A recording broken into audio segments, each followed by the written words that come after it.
Welcome back to Radio Entrepreneurs. I'm Jonathan Freedman, and our next guest, Janice Dru-Bennett, Head of Philanthropy and Advocacy for Sponsors of the Future. Welcome to Radio Entrepreneurs. Hi, Jonathan. Nice to see you. Do you want to tell us and our listeners? I know some of your colleagues have been on, but fill us in again. Give us a little bit of an update. What is Sponsors of the Future?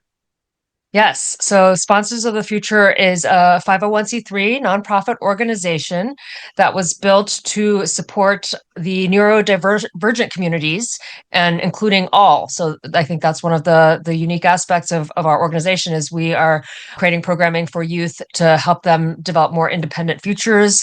And it's all-inclusive programming that includes neurodiverse individuals and communities. So if you would tell us a little bit about the background. I know there's a little bit of an entrepreneurial story associated with the founding. Tell us a little bit about that. Yes, absolutely. And I think many nonprofits are very similar to startups and entrepreneurship. So as organizational leaders, we often have very similar challenges as a startup is growing. And we've been around for a while now, but still in kind of this growth mode. And our founder of Sponsors of the Future is also the managing partner of an agency called BDMT Global, which does business development, marketing transformation. She was also on the show a few years back. We have actually been a sponsor of Sponsors of the Future through the agency model. So it's a really interesting connection with the startup as well as the nonprofit kind of being sister organization and really growing with an entrepreneurial support behind it. Now, where was the original impetus for the organization? And very often, organizations of this type, there's a personal connection of some sort, or there a need identified, no different than entrepreneurship. Identifying a need and a passion. Where is that connection? Yes, and absolutely. Susie has a daughter who is neurodiverse, and I think that's also something that we find that many kids that have neurodiversity don't always have the resources or are told you don't have the same potential. And so when you see your kids get told things in schools or not have as many resources, that this was one of the inspirations for Susie to co-found Sponsors of the Future. And I personally have also been part of Best Buddy program when I was in high school and really wanted to have an inclusive environment and started a club when I was in high school called Hearts and Minds Connect.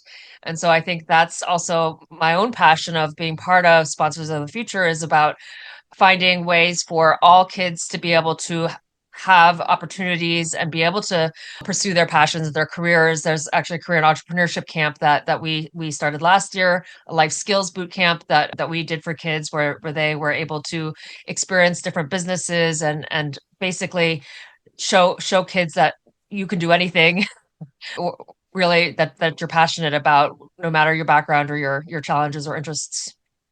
So tell us a little bit more about the various programming that you are putting together and how those work. Are they tend to be, you talk about camps, and when I think about camp, I think about a fixed duration, a regular cycle of some sort. Are they ongoing programs? Do kids experience various types of programs depending on what their interests are or as they evolve over time? How does somebody get involved, and then what does that path look like, and what's the duration typically?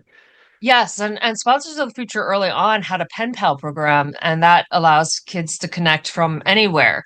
So there's also the idea that there's the voice of global inclusion while having local impact. So here in Rhode Island, we have the in-person camp that started in 2023 with the life skills, and it's a short 2-day, 1 day to 2 day experience. We've done field trips or kind of gatherings as well together, and we decided we wanted to focus on careers and entrepreneurship because some of the youth that were in our program and around ages 10, 11 all the way through to 17, 18 really are going through transitions from middle school to high school or thinking about being ready for a job. And so whether it's at a restaurant or mowing the lawn, like there's different, and some of the kids make bracelets or crochet. So pairing them with mentors as well, or finding local businesses that will also come in and present. So we had both field trips where we would go to different places, whether it was like a gym to learn about healthy habits for the life skills boot camp, or for the career and entrepreneurship, we went to a local Bluebell cottage and garden and saw the store, and kids talked about putting more pictures on social media for them.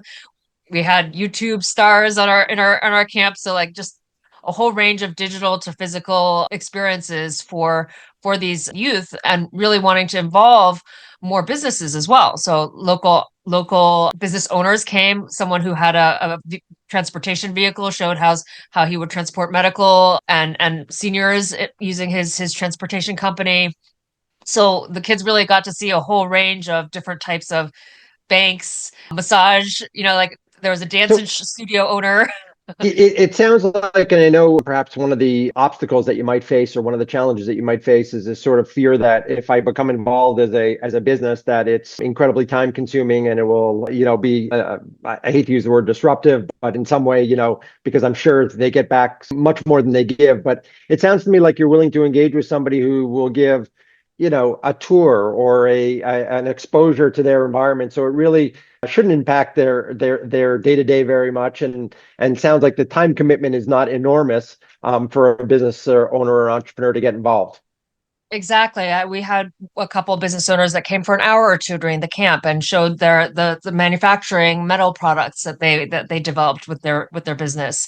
So that there's speakers that we look for the kids. There's the tours of stores or local businesses or retail establishments, and we really are also looking for companies that are open to hiring high school students or neurodiverse individuals, because I think this is part of the giving back to the community, but also getting for your business, you get a broader perspective. A lot of the business owners who came said they didn't realize that there were so many different ways of thinking and doing, and that it really helps our work environment to be inclusive and to have diverse backgrounds as part of our work environment. So we're really looking for opportunities there too. That's one of the things I was going to ask is, are there opportunities to get engaged with internships or more longevity and opportunities for the kids to engage? I would assume some of the older kids, high school age, et cetera, to be able to engage with the businesses for a longer term. And I would imagine in some cases, maybe find careers in Exactly. the particular businesses. So very, very nice. What is the full age range of students that you serve, or people that you serve? Yeah, so our in-person local camp starts at 11 years old, 10 or 11, all the way through 17, 18. So that's the camp experience. We're also locally speaking with our East Greenwich town about longer year-round programming, workforce development. I mean, there's plenty of career programming in the schools, but really having ongoing engagement with the workforce development and different businesses, whether you're a small business or a large business, being involved throughout the year so that the kids have opportunities to meet and build their skill set for their long-term career or entrepreneurship path. I know we're friendly fire here, Janice. I don't want to put you too much under the gun, but there's been a lot of change, obviously, in the funding landscape. And as somebody who's involved in fundraising on a day-to-day basis, have you seen any direct impact? I don't know if you have any federal funding, but state funding, there's a trickle-down effect. A lot of nonprofits are concerned about that. Have you started to pivot, where your funding is coming from, or think about different avenues? Yeah, Sponsors of the Future has primarily been funded through supporters, donations. We have our sponsors, so we're not as impacted by changes in federal funding right now. And at the same time, I think there is corporate interest in what we're doing, and so there's ongoing ways that we're looking for support through different avenues. So again, having a mix of funding is always important to just like diversify your portfolio. Yeah, absolutely. So, Janice, if entrepreneurs or other business owners or entities want to learn more about the organization or want to become involved, what's the best way for them to do that? Yes, and clearly going to our website, sponsorsofthefuture.org. Anyone is welcome to email me at Janice, Janice, at sponsorsofthefuture.org as well. And we have all of our social media sites, LinkedIn, Facebook, Instagram. You can follow us there as well. Fantastic. Janice Dru-Bennett, Head of Philanthropy and Advocacy for Sponsors of the Future. It's been a pleasure having you on Radio Entrepreneurs. Thanks, Jonathan. Thanks for the great work, and we wish you continued success. Absolutely. And we'll be right back with another segment on Radio Entrepreneurs.